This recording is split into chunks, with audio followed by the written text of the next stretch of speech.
Satu unit pesawat pengebom siluman terbaru milik Amerika Serikat, B-21 Raider, dilaporkan jatuh di wilayah gurun Iran setelah terdeteksi dan dikunci oleh sistem pertahanan udara S-500 Prometheus.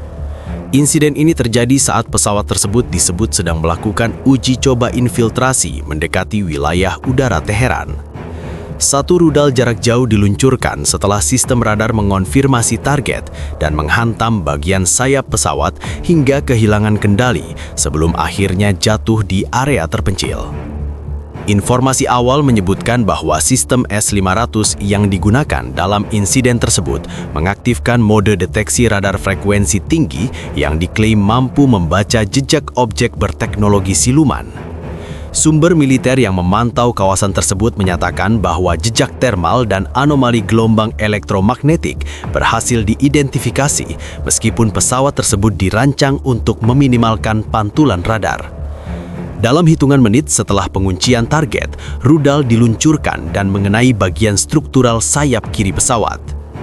B-21 Raider selama ini dipromosikan sebagai generasi terbaru pembom strategis Amerika yang dirancang dengan teknologi stealth canggih, kemampuan penetrasi pertahanan udara berlapis, serta sistem peperangan elektronik mutakhir.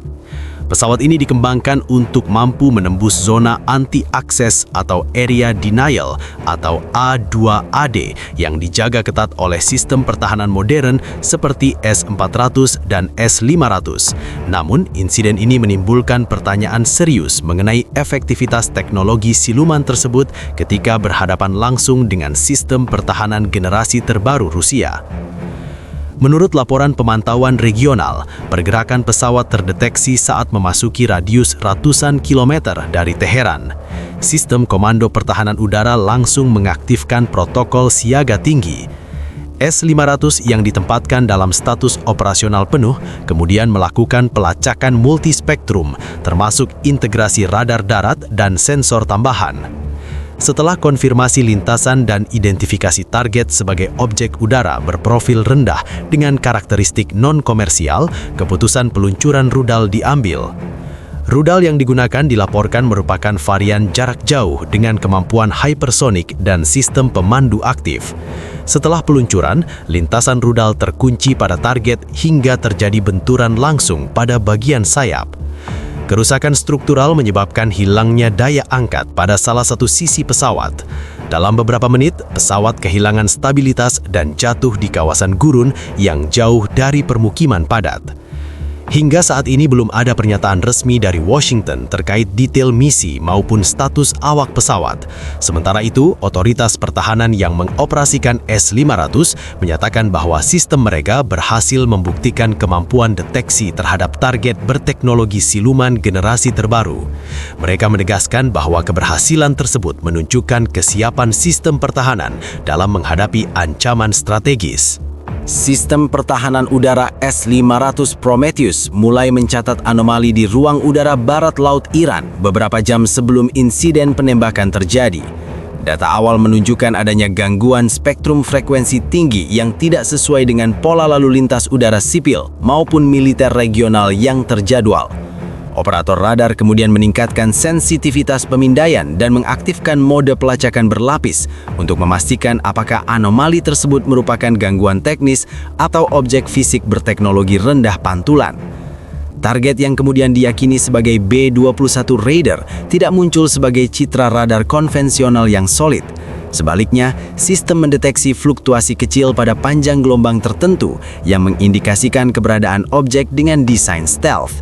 Dalam laporan internal pertahanan, objek tersebut teridentifikasi melalui kombinasi 3 parameter: deviasi gelombang mikro, jejak ionisasi udara akibat pergerakan kecepatan tinggi, serta analisis interferensi latar belakang atmosfer.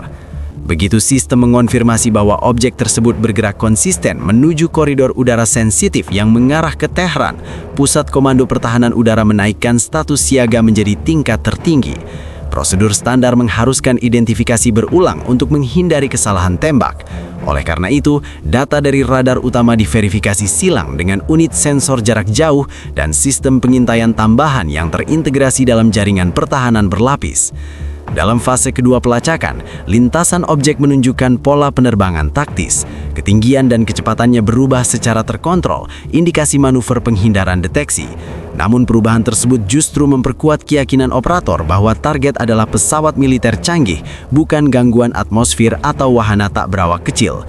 Sistem komputasi S-500 kemudian memproses data lintasan dan memperkirakan jalur potensial dalam radius beberapa ratus kilometer ke depan. Keputusan penguncian target diambil setelah identifikasi dianggap memenuhi ambang konfirmasi.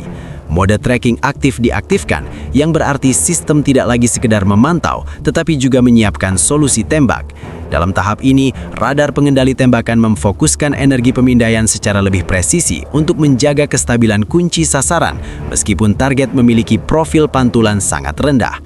Sumber pertahanan menyebutkan bahwa waktu antara deteksi awal dan penguncian penuh berlangsung relatif singkat, menunjukkan kecepatan pemprosesan sistem generasi terbaru tersebut.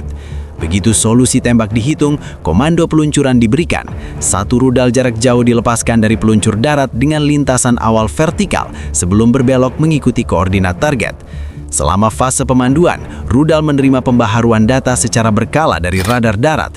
Ketika jarak dengan target semakin dekat, sistem pemandu internal rudal mengambil alih untuk memastikan presisi akhir. Manuver penghindaran yang diduga dilakukan pesawat tidak cukup untuk memutus kunci sasaran. Dalam hitungan detik, rudal mencapai jarak optimal dan terjadi benturan langsung pada struktur sayap. Rekaman sensor menunjukkan perubahan drastis pada pola terbang objek setelah benturan. Kecepatan menurun tajam dan sudut kemiringan meningkat tidak stabil. Sistem pelacakan tetap aktif hingga objek terkonfirmasi jatuh di kawasan gurun. Titik jatuh berada jauh dari pusat kota, namun cukup dekat dengan zona strategis yang sebelumnya menjadi arah lintasan. Jatuhnya B-21 Raider di wilayah Gurun Iran langsung memicu respons diplomatik dan militer dari berbagai pihak. Insiden ini tidak hanya dipandang sebagai peristiwa taktis, tetapi sebagai momen yang berpotensi mengubah keseimbangan persepsi kekuatan udara global. Fakta bahwa pesawat pembom siluman generasi terbaru dapat dideteksi dan dihancurkan oleh sistem pertahanan darat memunculkan implikasi strategis yang luas. Di Washington, sumber pertahanan menyatakan bahwa investigasi internal segera dilakukan untuk mengevaluasi seluruh aspek misi, mulai dari perencanaan jalur penerbangan, tingkat eksposur radar, hingga kemungkinan gangguan elektronik. Fokus utama adalah memastikan apakah kegagalan tersebut disebabkan oleh celah teknis, kesalahan perhitungan intelijen, atau peningkatan kemampuan sistem lawan yang memang melampaui proyeksi awal. Evaluasi juga mencakup sistem perlindungan elektronik B-21 yang selama ini diklaim mampu mengacaukan radar canggih. Di sisi lain, pihak yang mengoperasikan S-500 Prometheus menegaskan bahwa keberhasilan ini membuktikan efektivitas sistem pertahanan udara generasi terbaru mereka.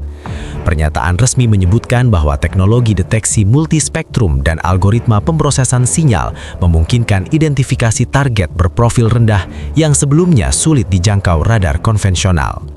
Klaim tersebut segera menjadi bahan diskusi di kalangan analis militer internasional. Sejumlah negara dengan program pengadaan pesawat siluman mulai menilai kembali doktrin penetrasi pertahanan udara yang selama ini menjadi fondasi strategi serangan jarak jauh. Jika sistem pertahanan berbasis darat mampu menembus keunggulan stealth, maka pendekatan operasional harus disesuaikan.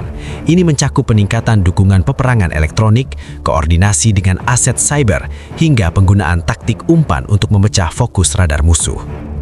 Dampak strategis lainnya adalah potensi percepatan perlombaan teknologi antara sistem serangan dan sistem pertahanan. Negara-negara besar kemungkinan akan meningkatkan investasi dalam pengembangan radar kuantum, sensor pasif, dan kecerdasan buatan untuk mempercepat analisis target. Di sisi penyerang, peningkatan material penyerap gelombang radar dan sistem pengacau generasi berikutnya menjadi prioritas. Insiden ini secara praktis menjadi studi kasus nyata dalam persaingan tersebut. Kawasan Timur Tengah juga berada dalam sorotan.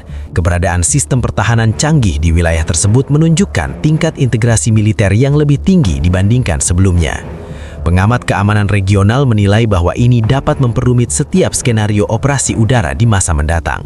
Setiap penetrasi wilayah kini beresiko lebih besar, terutama jika didukung jaringan radar terintegrasi lintas negara. Pasar pertahanan global turut merespons. Saham perusahaan yang memproduksi sistem pertahanan udara mengalami kenaikan signifikan dalam perdagangan awal. Sementara analis pertahanan mulai memperkirakan peningkatan permintaan terhadap sistem anti-siluman. Pada saat yang sama, program pengembangan pembom strategis generasi berikutnya kemungkinan akan mendapat tekanan tambahan untuk membuktikan efektivitasnya dalam lingkungan ancaman baru. Insiden jatuhnya B-21 Raider menjadi titik evaluasi besar terhadap konsep peperangan udara modern yang selama 2 dekade terakhir bertumpu pada dominasi teknologi siluman. Pesawat ini dirancang untuk menembus sistem pertahanan berlapis dengan mengandalkan desain badan minim pantulan radar, material penyerap gelombang elektromagnetik, serta integrasi sistem peperangan elektronik. Namun, keberhasilan intersepsi oleh S-500 Prometheus memunculkan pertanyaan fundamental. Apakah era dominasi stealth mulai menghadapi batasnya? Secara teknis, pesawat siluman tidak benar-benar tak terlihat. Teknologi stealth bekerja dengan mengurangi jejak radar hingga titik minimal, bukan menghilangkannya sepenuhnya. Efektivitasnya sangat bergantung pada jenis radar yang digunakan lawan, panjang gelombang frekuensi, sudut pantulan, serta kondisi atmosfer. Jika sistem pertahanan udara mampu menggabungkan berbagai spektrum deteksi, termasuk frekuensi rendah yang secara teoritis lebih mampu membaca objek siluman, maka peluang pendeteksian meningkat. Dalam konteks ini, S-500 Prometheus disebut memiliki kemampuan integrasi sensor multi-layer. Artinya, sistem tidak hanya mengandalkan satu radar utama, tetapi memadukan data dari berbagai sumber, termasuk radar jarak jauh, radar pengendali tembakan, serta jaringan komando terpusat yang memproses data secara real-time. Dengan pendekatan tersebut, bahkan jejak kecil yang sebelumnya diabaikan dapat dikompilasi menjadi gambaran target yang lebih jelas. Analisis militer juga menyoroti kemungkinan bahwa jalur infiltrasi B-21 sudah diprediksi sebelumnya melalui intelijen strategis. Setiap operasi penetrasi wilayah sensitif biasanya melibatkan pola tertentu, baik dari sisi koridor udara maupun waktu pelaksanaan. Jika pola tersebut teridentifikasi lebih dulu, sistem pertahanan dapat difokuskan pada sektor tertentu sehingga mempersempit ruang manuver pesawat. Selain aspek teknis, insiden ini memunculkan konsekuensi taktis. Setiap misi berikutnya kemungkinan akan memerlukan pengawalan tambahan, dukungan cyber untuk mengganggu jaringan radar, serta penggunaan drone pengalih perhatian. Operasi tunggal tanpa lapisan gangguan tambahan kini dianggap beresiko tinggi ketika menghadapi sistem pertahanan generasi terbaru. Dari sisi geopolitik, insiden ini berpotensi memicu eskalasi bertahap. Negara yang kehilangan aset strategis kemungkinan akan melakukan penyesuaian kebijakan pertahanan, baik melalui peningkatan patroli udara, pengerahan kapal induk di kawasan, maupun latihan militer skala besar sebagai sinyal kekuatan. Di sisi lain, pihak yang berhasil melakukan intersepsi akan menggunakan insiden ini sebagai demonstrasi kapabilitas, baik untuk tujuan deterensi maupun diplomasi militer. Para analis memperingatkan bahwa eskalasi tidak selalu berbentuk serangan langsung. Kompetisi bisa bergeser ke ranah teknologi dan ekonomi, termasuk pembatasan ekspor komponen militer, peningkatan sanksi, hingga perang cyber yang menargetkan infrastruktur pertahanan. Insiden ini menjadi pemicu diskusi di forum keamanan internasional mengenai batas uji coba militer di wilayah sensitif. Yang tidak kalah penting adalah dampak terhadap psikologi militer global. Pesawat bomber strategis selama ini menjadi simbol kekuatan proyeksi jarak jauh. Ketika simbol tersebut dapat dijatuhkan, persepsi superioritas ikut terdampak. Negara-negara lain yang mengamati akan menilai ulang keseimbangan kekuatan udara dan efektivitas doktrin penetrasi mendalam.